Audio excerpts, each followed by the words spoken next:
aikin sahabbai akan cewa idan sahun gaba ya cika za a fara daga bangaren dama kamar yadda aka samu wajen hada sahu kwarai da gaske shine in baka manta bane ishara a karanta littafai guda biyu, littafin tamamul minna da littafin ainihin fatul bari mujalladi na biyu. Ma'ana sahun farko ya cika, to na biyu daga ina za a ɗauko shi, daga dama za a ɗauko shi, haka yake, wannan babu shakka a kai.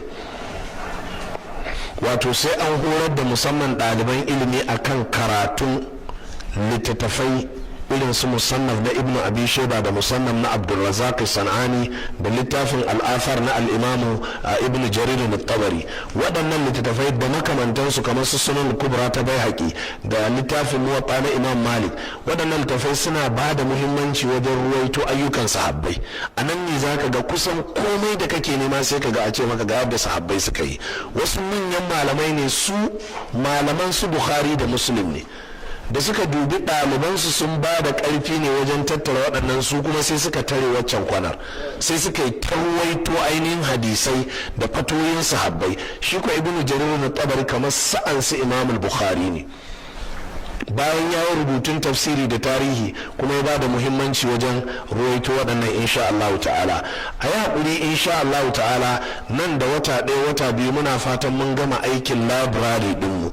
za mu tattara littafan hadisai wuri guda, littattafan aƙida wuri guda, duk wasu littafai in Allah ya so za a ware su wuri guda yadda ana faɗin wata magana ko kai ba ɗan darul hadisi ba ne, za ka iya zuwa ka ce ka zo bincike ne za ka abin nan, sai a ce maka hauri ka za ka zauna ka shi nan kai ta karatun ka, kwana za ka yi, wuni za ka yi, kwana biyar za ka yi, kai dai ka kullo garin rogon ka da sukarinka a leda insha Allah ta'ala. abin da ake kenan jama'a, ka zo kai ta karatun littafai ne ga sunan an tara su, kusan muna cewa alhamdulillah babu littafin da za a ce ya zama madogara a duniyar ilimi jama'a sai da ya zama Allah madaukakin sarki ya mallaka mana, ba mu muka mallaka wa kanmu ba, Allah ne ya mallaka mana. inda za gane hikimar Allah kenan. shekaran jiyan nan cikon sahihu muslim, cikon sharhin sahihu muslim, malamin mu malam Muhammad Ali Adam ya aiko min su daga Makka. shekaran jiya Alhaji Murtala ya dawo ya kawo mana su. ka gani yanzu wannan daga Allah ne.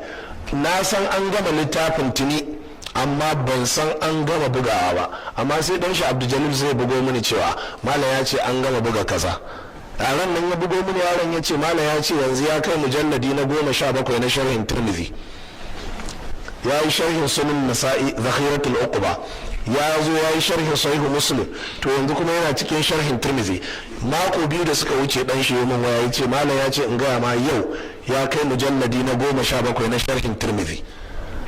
to irin waɗannan wani lokacin za mu karanta a intanet yau an buga littafi kaza kuma ya sauka a kasuwa kudin shi kaza ne, sai mu duba muna da aboki a ƙasar yanzu aikawa da kudi ko ina mai abu ne mai sauki, sai ka canza sai ka tura mishi, da ka tura mishi sai ka ce da Allah je ka siyo mini, in ka siyo sai ka je ka aiko, shikenan sai a tafi airport sai a je a karba ya zo shikenan insha Allah ta'ala. so kusan za mu iya bugun kirji mu ce in dai littafi ne na addinin musulunci da turanci ko da larabci, to insha Allah ta'ala Allah ya mallaka mana a makarantar nan, alhamdulillah mun gode wa Allah.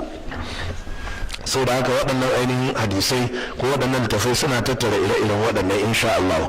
da za ka ɗauki musamman na ainihin al'imamu Abdurrazzaq da ka ga mamakin Allah, za ga yana tarwaito fatoyin sahabbai ne, yana ta tattara maka menene sahabbai suke akai game da kaza.